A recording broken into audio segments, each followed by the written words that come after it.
have seen or even been helped by this woman. She was a CTA security guard, but when she needed to get guns out of the hands of her abuser, no one helped her.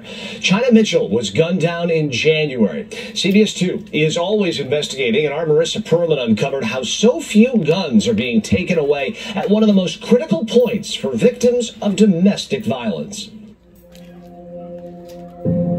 Olivia Foster's big brown eyes have seen a lot of darkness in her 4 years of life. Eyes the same as her mom's, China Mitchell. And even in that darkness, she's become a bright light to her grandparents. She always with her. She looked just like her mama. In January, China became one of the latest domestic violence victims shot and killed by her abuser. She was just 33 years old.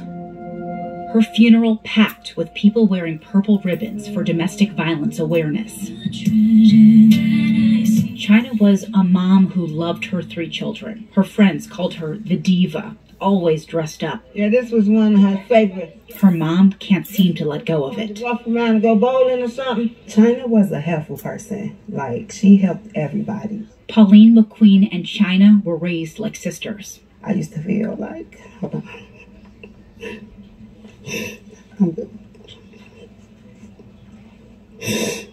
When I used to feel like depressed or like sad,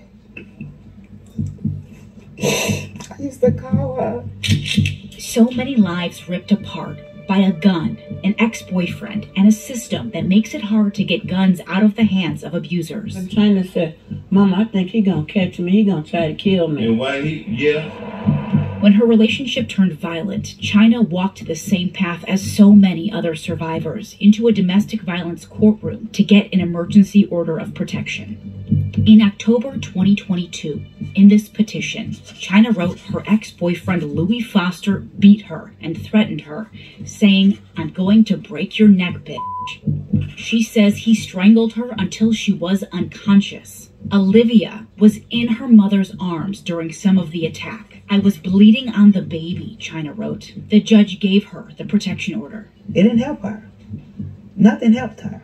There's something else China tried to get the judge to do. In this petition, she asked for a warrant so police could take away Foster's guns. Look at these boxes she checked. Warning, Foster has a history of violence, is suicidal, and a threat to the public. Did China ever tell you she was scared of him? Yeah. She was scared in the sense like, oh, he can kill me. He might gonna kill me. So what did the judge do? Nothing involving guns. We wanted to know why and got this transcript. It is everything that was said in court that day.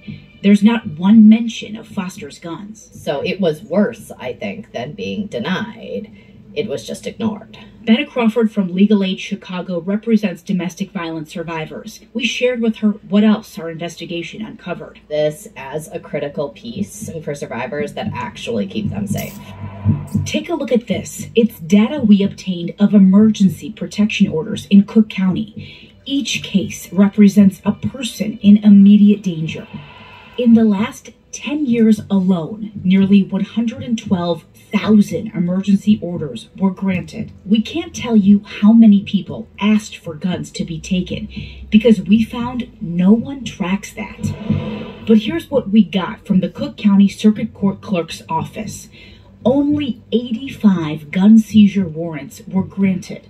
Just 85. It's an inappropriately low number, but it isn't surprising to me. But what may be surprising? Judges decide whether abusers can keep their guns while blind to their criminal histories. It's just not a position that we want judges to be in when they are making these life or death decisions. And get this, this system makes survivors bring proof of their abuser's violent criminal history to court, a responsibility China likely didn't know she had. Foster was a felon who served time related to a gun charge and couldn't legally even own a gun. As it turned out to be true, without the issuance of that, removing his firearm, she was likely to be seriously harmed or killed.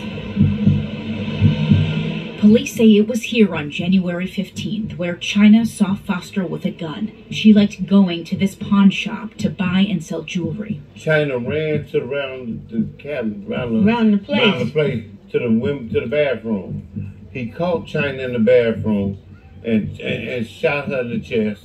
And when she fell on the floor, he shot her again in the side of the head.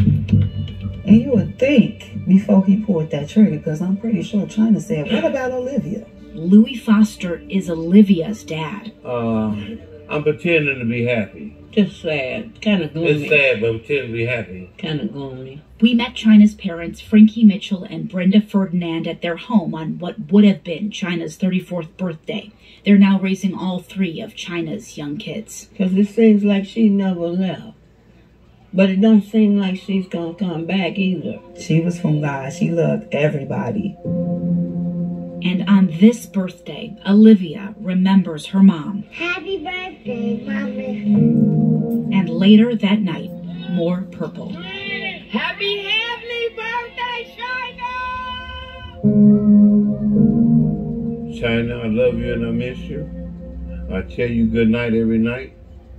And I tell you good morning every morning. And I think you're looking over me because I'm doing the best I can with your children.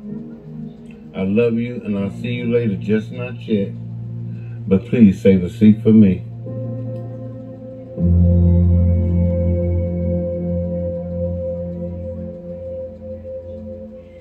Part of the challenge China faced is Illinois' murky law involving emergency protection orders. This is a really dangerous moment for victims, yet court sources say the law is unclear as to whether judges have the authority to take away guns at that point. Lawmakers have been sitting on a bill that could help fix this problem. It's called Karina's Bill. It's been stalled for more than a year in Springfield, named after a woman gunned down by an abuser. China's accused abuser, Louis Foster, pleaded not guilty to charges of murder and being an armed habitual offender. In the newsroom,